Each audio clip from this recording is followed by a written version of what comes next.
Welcome to Guardians of the Data. I'm your host, Ward Balcerzak.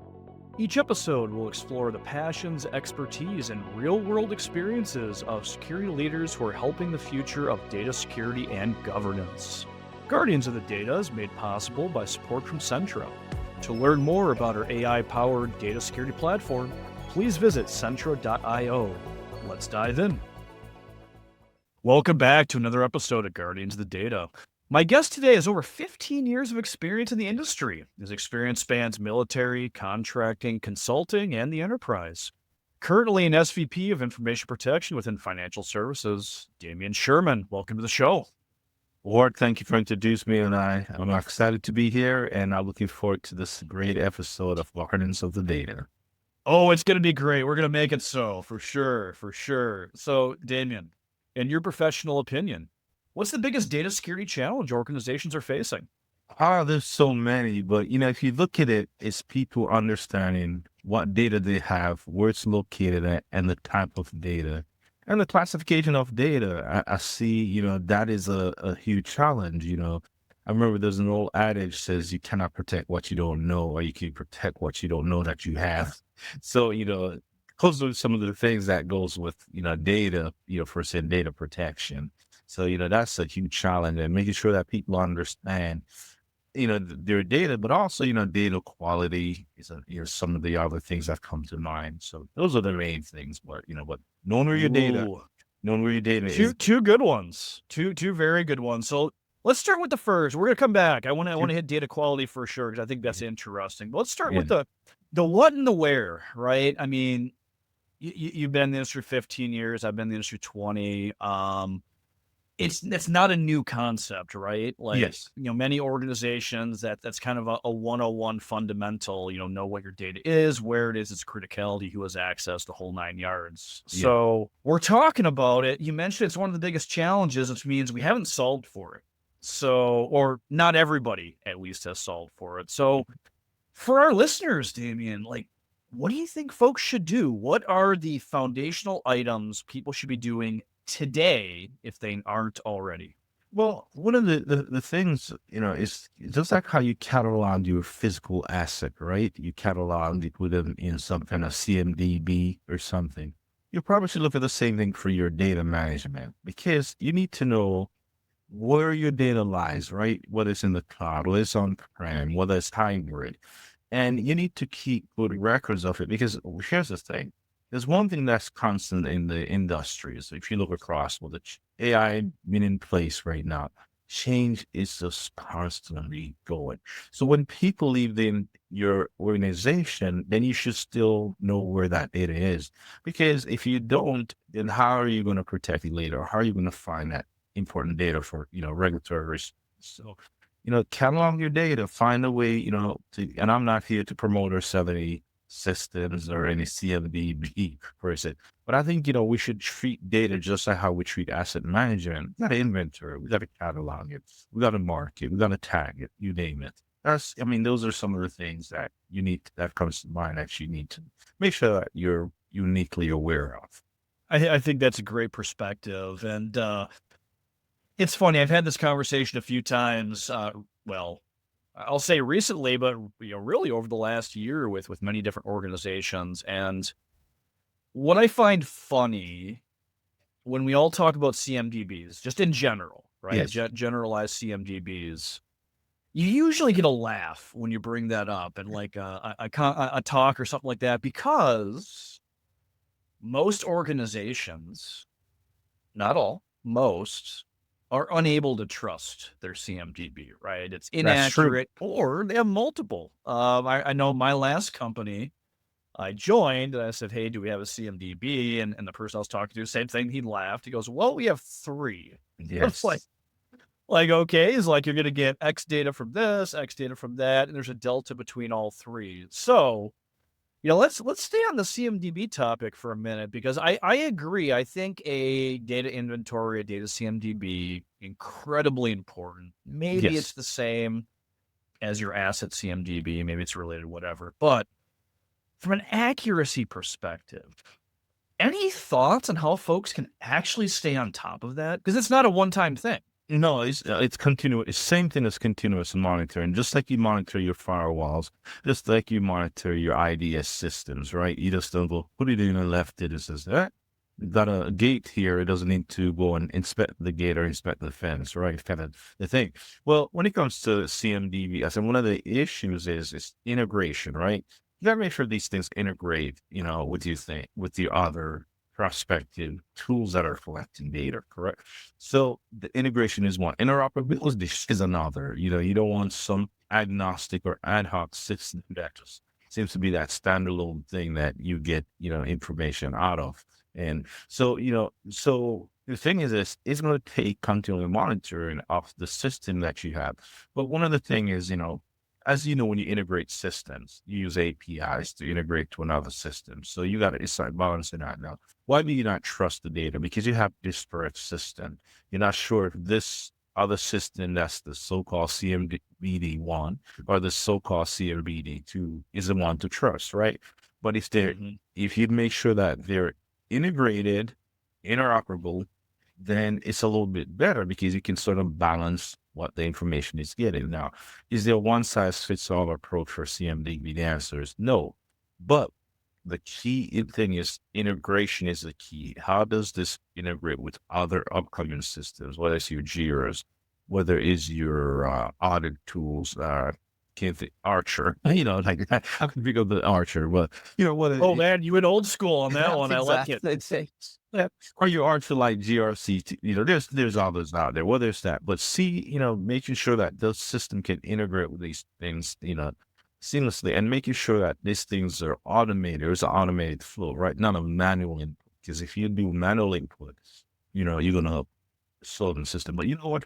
A big thing that creates accuracy is actually the design. Sit down on paper. Make sure you design the flow. Make sure you design the elements that are being captured. Make sure you can get a standard that you can agree to, that this is the elements, these are the things, this is what's necessary. Making sure, don't do that last. Design the elements, design the things that you want to capture, document the things you want to capture, and making sure that's available for others who come later, either after you or new joiners, or that when they're onboarding, they can see these things. So that's how you improve the accuracy. I like that, and I like your concept there of actually designing something first. I think far too many folks are building the vehicle as they're driving, 100 miles an hour down the highway, right? Like, Exactly. no wonder, no wonder why you have problems. Exactly.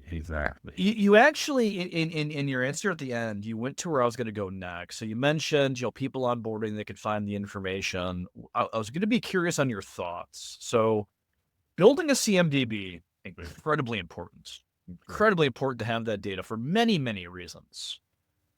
But if you don't actually use that data, what's the point? And you teased out new people onboarding, find it, use it. So what, if we have a CMDB, hopefully our listeners do, what should you actually do with it from a next step perspective for data security? So if you have one of the things now you're going to, test, do some sample, see the quality of the data that's in there, and, making sure that it's collecting our pertinent data, not some, to be collecting the stuff to be collecting that. Make sure that, it's useful data, it's actionable data, not you collecting data. There was a saying I heard from a talk, years ago. It was from a Navy, when I was working with military, it was from a Navy instructor. He said 10,000 feet view is not actionable. So you got to, don't think of just the high level. Think of how, you can design stuff to be actionable. So when you go to your CMDB, make sure that it's collecting useful data. Make sure you go back and clean it up. Make sure you have periodic cleanup schedules, and making sure that, it's not connecting erroneous stuff. And also to purge stuff, because if there's assets in there that are no longer of value or retired or decommissioned. So, I think when you have your CMDB, also make sure you have active to be decommissioned, or expired, whatever categories. I'm not saying those are perfect categories, but think of it in that sense. with your CMDB. So A that's, life cycle is what it yeah, sounds like. life Yeah. cycle approach. Correct. That's but making sure that you have a life cycle design, around retention, and all these things. I think you said something there that I really want to highlight, bold, italicize for our listeners. And I kind of mean it as a funny ha, but I also mean it very seriously because this is also a conversation I have many times. You mentioned deletion as part of that, right? But not only the asset, but data itself. Listeners, do not keep data or assets forever. Actually purge every now and then. And your deletion should follow your retention schedule, right? Because your retention schedule is going to be governed by what? Legal, regulatory, contractual, right? Whatever those things are. But as soon as those things are expired, you need to go and get rid of it. And also, you don't want data that's not, should be around anymore. You're storing it, then what about breach? You got to think of these things. What's the risk here? What's the risk if there's a breach, And with the upcoming quantum, phenomenon that's here, harvest not decrypt here. So, and they may decide in that, but these are the risks, and this is a very, high risk, to your data that if you're stored that you don't need, hey, here comes quantum. So Yeah, yeah, absolutely. I want to come back to that too. You opened the door, so I'm going to kick that door wide open. I'm going to do that in a minute because I want to go back to your second answer because your second answer is actually something, mm, 50 plus episodes of this show now we haven't really talked about, and you mentioned data quality, which I think is interesting. And data quality, at least in my opinion, would love to hear yours for sure. In my opinion, data quality, not really a security thing, but when you think about a Venn diagram, right, overlapping circles, there's absolutely overlap, right? I mean, obviously, the lowest common denominator is data, right? But so I want to touch on that data quality. You mentioned it. This is something I hear more and more lately in the age of AI, right? Data quality with that. So tell us more about your thoughts on data quality and how that's a problem these days.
Completely agree, and I'm glad that's where we went with that because I think that is probably one of the most important pieces or facets of data security. Again, I've been doing this for a very long time. I've worked with organizations and they say, protect the data. Okay, cool. What am I protecting? Well, all of it. Like, really? All of it? Like, all of it. Because we can, right? We could build a castle. Again, years ago, you built the castle, right? Everything was in the data center. Like, we could build a castle and we can make it very, very fortified, and nobody's ever going to get in, and only what's allowed out is allowed out. But that's going to be expensive, high operational costs, need people to do it, versus, hey, organization, what are we protecting? Oh, this data in this location is highly sensitive. Cool. Let's talk about that, right? You've minimized the scope, and now you can actually define controls around that scope. Correct.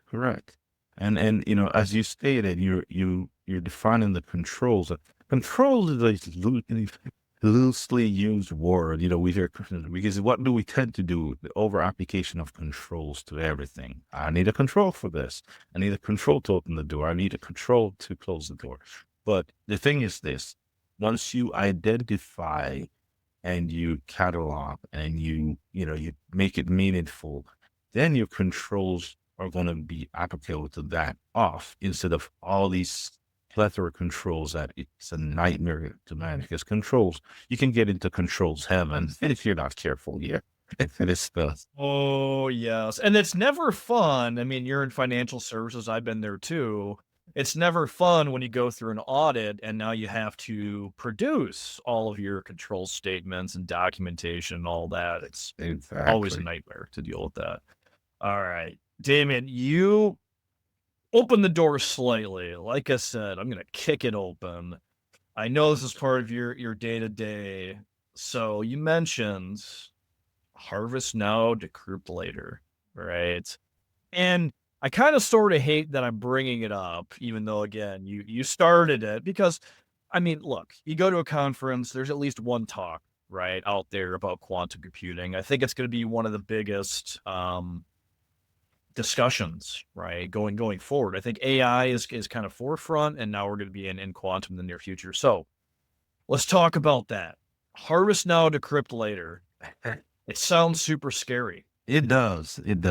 I'm sorry. Go ahead. I didn't mean to cut you off. I was gonna say, what do we do about it, right? I mean, it's so one of the things, if you go back and read the federal government memo especially the ones that came out of NIST, and then you read, the presidential memos that followed through, and when I should say NIST memos, what I mean is NIST directive. What is the special publication? So correction on that.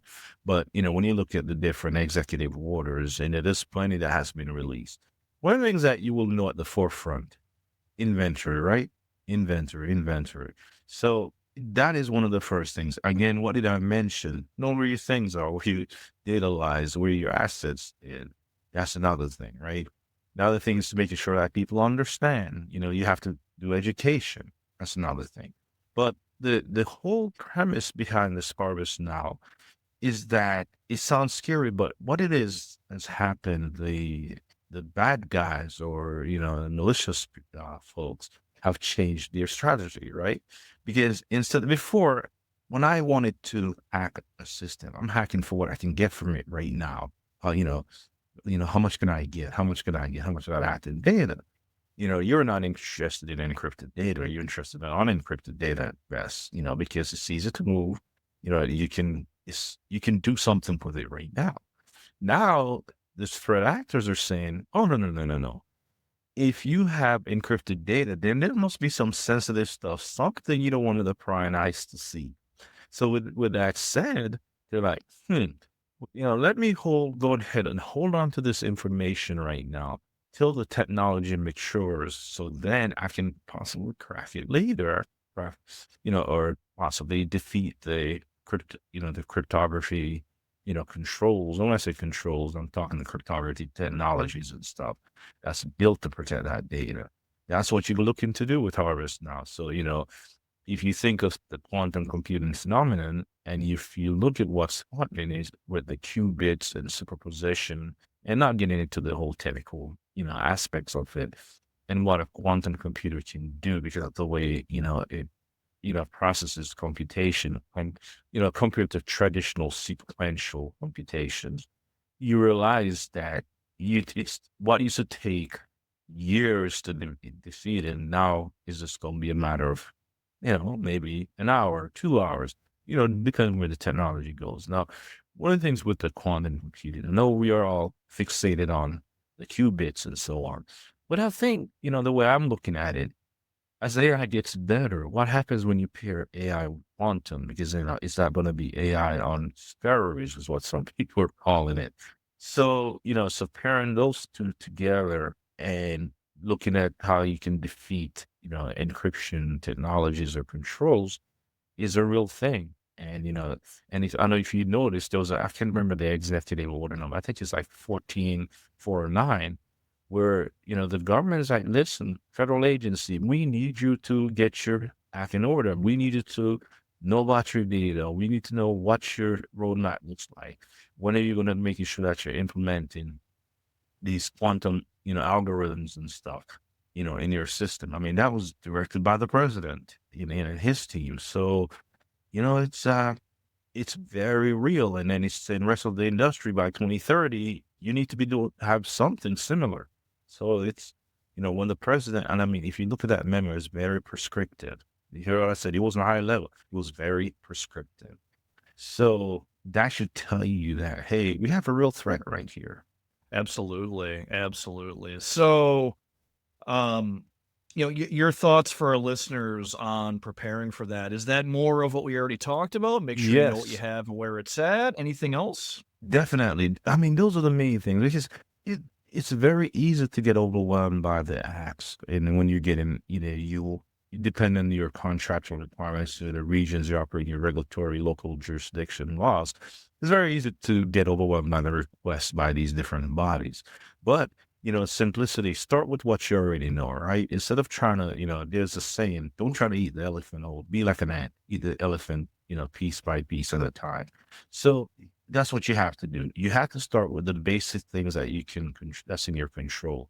Once you get those things, sort of, you have your handle on these things, then you can proceed to the more, things like, look at how these algorithms, because remember, these algorithms, they require more computational speed or not speed, but computational resources to operate effectively. And these algorithms carry more overhead because of the way they're designed, compared to traditional, encryption is what we know of today, or the algorithms and the ciphers, the quantum algorithms and stuff, they're going to carry a lot more overhead. So then, it could be a performance impact that you're looking at throughout your network. So those are the things you're going to have to study and to understand how these algorithms behaves in your network, and, and the interoperability with other systems and so on. So, and, technology is, of course, moving forward with the firewalls and how that some people are using like a hybrid, approach, when solving for this, quantum, phenomenal. So there's things that's being done, but to me, start off with the basic, know what your systems are, what they have, what they contain, as we earlier on, and then identify the critical ones and look at the data that you have. The other thing is how long, look at your, remember I've said retention schedule, because, if you're going to have data around that needs to be protected, then you want to make sure that it's protected by the right, quantum algorithm. And also, remember we talked about the definition. That's the thing. So you want to start looking at, what you don't need and what you can, get rid of and stuff. And it's not necessarily, when I hate using the word deletion, because sometimes people say, oh my God, I got to go delete everything. If you need to store something in a cold storage or something, well, figure that out. If that's your way of deletion, when you move it off the active network, move it to a cold storage or put it on tapes or whatever, but just making sure that is not part of your active data set. And even then, you should go through and look, even if you have tapes, you might be storing data that's 30 years old and the retention schedule is only 5 years old. I mean, do the math. Do you really need that? Because chances are, you hadn't accessed it in the last 5 to 6 years. So those are some of the things. I mean, data hoarding is a real thing, right? It I've is. seen it time and time again. Hey, I've got a data retention policy. Cool. Do you Mhm. actually follow it? Number one, do you actually follow it? Number two, do you follow it each and every time? And I think the answer number two is, well, no, not really. Like, okay, let's talk about that. Definitely, definitely. So Damien, you've been around for a while, like I said in the intro, 15 years, right? And certainly, I was looking at your LinkedIn. It's an interesting journey. So tell us about that. How did you get to where you are today? It's very interesting, looking back at how I started, when I was in the National Guard while I was going to college. And one of the interesting thing was I was doing some IT things that I didn't even understand why I was doing certain things in terms of data security. And, excuse me, sorry, working with the different frameworks. I remember working with different, back then, not to date myself, but, there was the this cap, the die cap, then it became the RMF, then you have CSF, these different, risk management frameworks, cybersecurity framework, and the die cap. I remember all the long acronym, but I was, performing elements of these accreditations and authorizations that I didn't understand at an early age. Go secure this ring, go follow these requirements. And then when you're done, report back to us what your findings are. And, you had this checklist, you get it done, you submit it to someone who submits to someone else. And, okay, you can operate, I didn't understand completely. So, while I was in college in the state, I worked with the National Guard. I worked with them at first, then I joined. That was interesting. And then also after, one of the funny things that, I got deployed right at the end of my senior year, right before I graduated, right after I graduated, right after I got deployed to Iraq. And that opened up a lot of interesting possibilities because, after I got deployed there, did all kind of different things, you started doing some of the IT work. Then next thing you know, you're doing operations work. Next thing you know, you're doing security work with the military as a soldier. So when I came back stateside, I had someone who came to me with an interesting, proposition after I came back for about a year and a half. They said, "Hey, you're interested to be a contractor working overseas?" I said, "Okay, I'll think about it," and at the time I had a couple of offers. I had offers to go work with Northrop Grumman, Lockheed Martin. So I had a couple of interviews. So of course, I was like, okay, let me see how these things worked out. So I end up accepting, working in overseas in Afghanistan and work with NATO.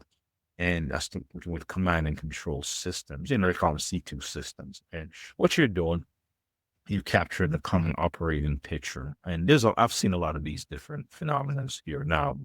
People are very obsessed with, but we're doing this stuff, not to brag about there, we're doing this stuff a long time ago. And, but it was interesting because now you have disparate IT systems that you have to connect on. The funny one was I had to troubleshoot a VPN concentrator for VPN connections. It was in French to connect it to its English counterpart. And I told you, I didn't know a lick of French, but somehow I struggled through it and it connected. I still can't remember how it got connected. It did. But, those, that opened up my eyes to like, okay, there's a world out here with different possibilities.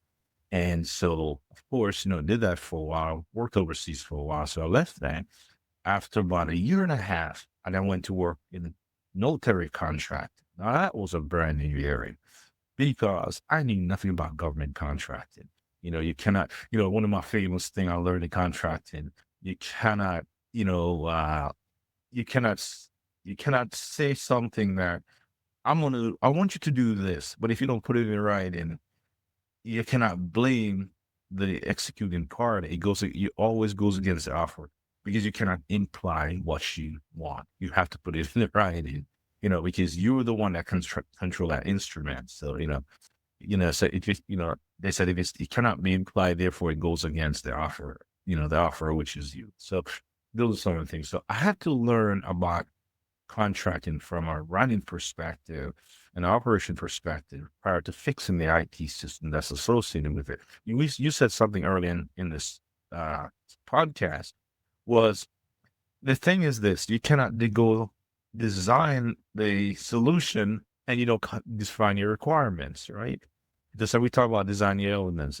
Well, that's some of the problems you'd have in contracting was, you have the software that was designed and then you try to stuff everything else to make it work according to the requirement. It doesn't work. It creates issues because, the process has to be designed and then you design the software around the process because then it works better that way. Then it, allows integration. So those are some of the things that I had to do. And I mean, I had to learn about the FAR, the Federal Acquisition Regulation and Defense Federal Acquisition Regulation. So, I had to learn a lot of contracting rules. And I'll tell you, it's not for a technical person, it's not easy learning that stuff because you want to poke your eyes out because it's unless anything you're doing. And, but those are important because those are important life lessons that you'll carry with you, especially when responding to regulators, because that's your first taste of responding to regulators. So one of the things, the interesting journey, I was doing what they call a combat IT contractor because you're in austere conditions and you're in dangerous situations also, and, I would never discuss or say some of the things, that happened, but it's quite interesting because, you have to keep these systems up and running regardless of what's going on with you. So you have to learn to tune out the noise, which sounds a little bit crazy, doesn't it? Because you're in these dangerous situations, but you have to do that in order to make these systems work. So I did that for a while, spent like a good few years, good 5 years plus overseas. Then when I came back, I was like, what do I do now? What do I move on to? So, went and interviewed at a local job fair and it was between, it was between Boeing and the Navy contractor that I worked for. And so I ended up going with them. And it was funny because here I'm an Army person, all of a sudden going to work on with the nuclear program, especially the aircraft carriers. And that was quite interesting because, that's a whole different level of accreditation systems, you name it, secrecy, you name it, and all these things. And it was very interesting that, you had to understand how those technology affect the people that are using it.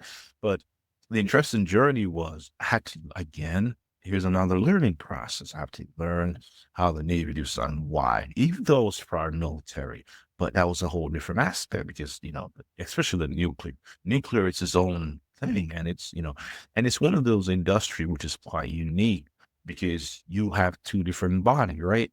While the Navy might be the user of it, but guess who regulates it, right? The Department of Energy, because it follows. So, like the Navy's leader is what's called dual-hatted because he tends to report to both people. So he's like a civilian and military at the same time, which is kind of unique itself.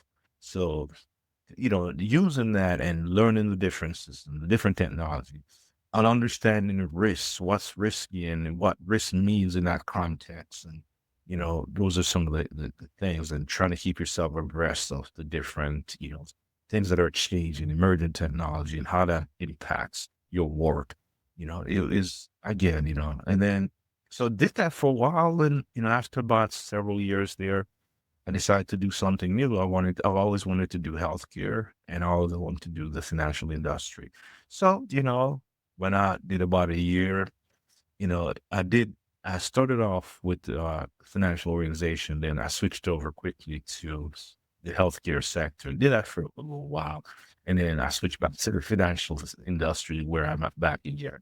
But it was interesting just looking at the different parallels because one of the things that these work have in common from where I came from the Navy, they're highly regulated. That's the key word right there. They're highly regulated. Those three industries are highly regulated. There's a lot of eyes, a lot of interested parties, a lot of people want to know, what do you do with my data and how are you protecting my data? That's a commonality that I've noticed with all three industries.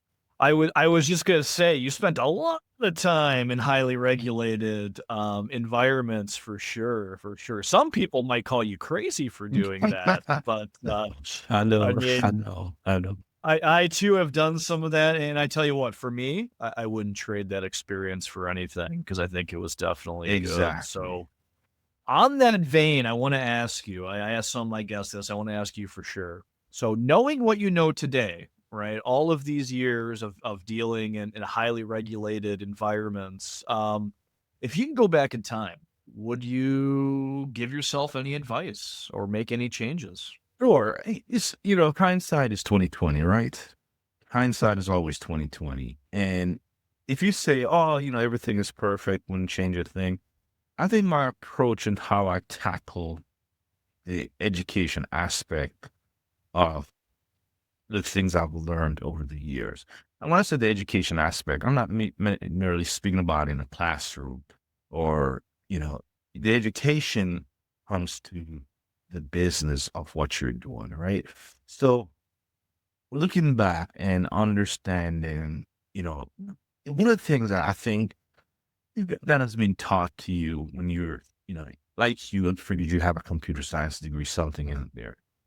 You start so much technical, right? Technical this, technical that, technical organization, technical. And I think one of the things is that you need to have a balance. And, what I would look back at is networking. How do I network with other peers and non-peers, right? Because there's something to be learned. And I remember I said to you earlier in this conversation about taking things from the government contracting realm that I've learned about contracting procurement that actually helps me today. So it was now IT related, right? Remember, I said I had to learn to go read the FAR, but now when I see a contract, I'm not scared of a contract. I can read through a contract, how understanding and understanding what's their importance. And if I don't understand, I know who to go and get some, possible help. Forget AI, but reach out to someone, to give me more insight. So going back and look, what I would have changed is just the education aspect in networking, meeting with folks of, different, mindsets, whether, if you're in the industry you're working or just totally different industry, understand that, because what it is, going forward right now, you have to be flexible in terms of what you know, right?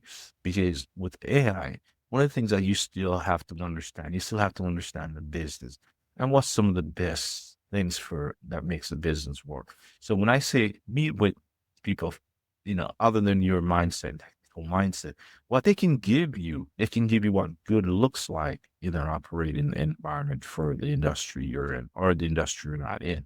So when you do get there, then you can quickly identify some of the things that are out of place that you can says, okay, this might be like you're a field CISO. I know you when you walk into an organization, you have a 90-day plan. So like what does my 90-day plan looks like when and that 90-day plan shouldn't just be for the CISO, it should be for me when I walk into any organization.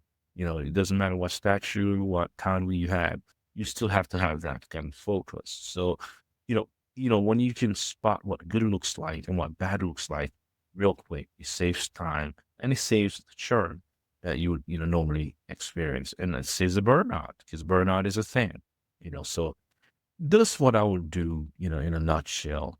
It's very good advice and very good advice for our listeners. Mention a lot of the same to a lot of younger folks I'm talking to, right? A lot of folks that are either have graduated or about to graduate, and they're like, "Lord, I want to get in industry. What should I do? What job should I go after?" I was like, hold on. Before you focus on what job, how about you focus on getting some contacts, right? Meeting some folks, and that's how you get to that first job or second job or whatever at that point. That is so true. And I experienced that on my daily walks. I've had run into a few, graduates or about to be graduates.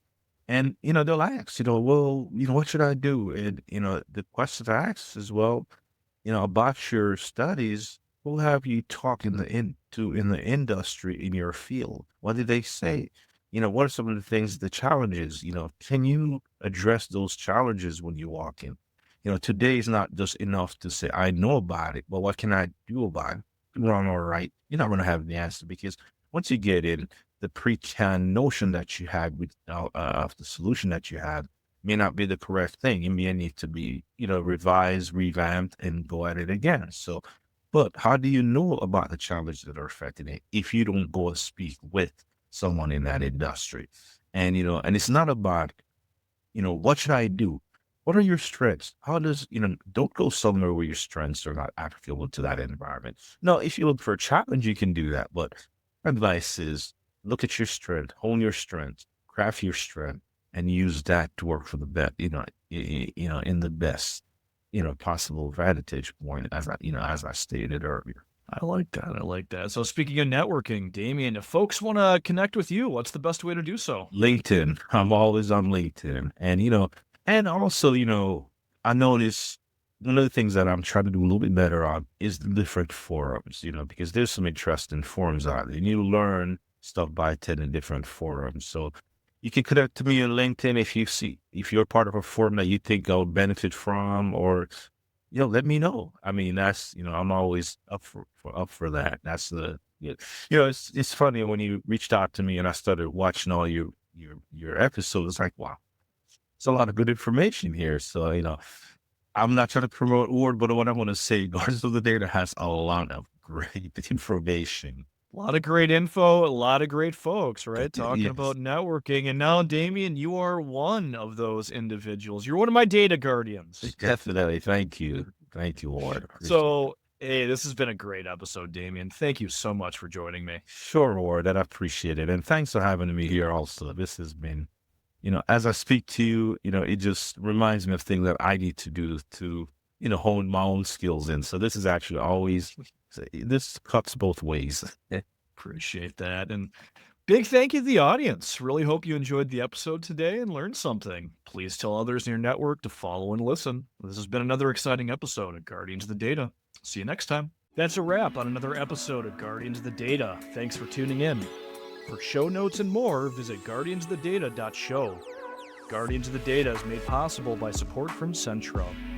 To see how we help organizations discover and classify all of their data accurately and automatically while quickly achieving petabyte-scale data protection without the fuss, please visit Centra.io. Catch you next time.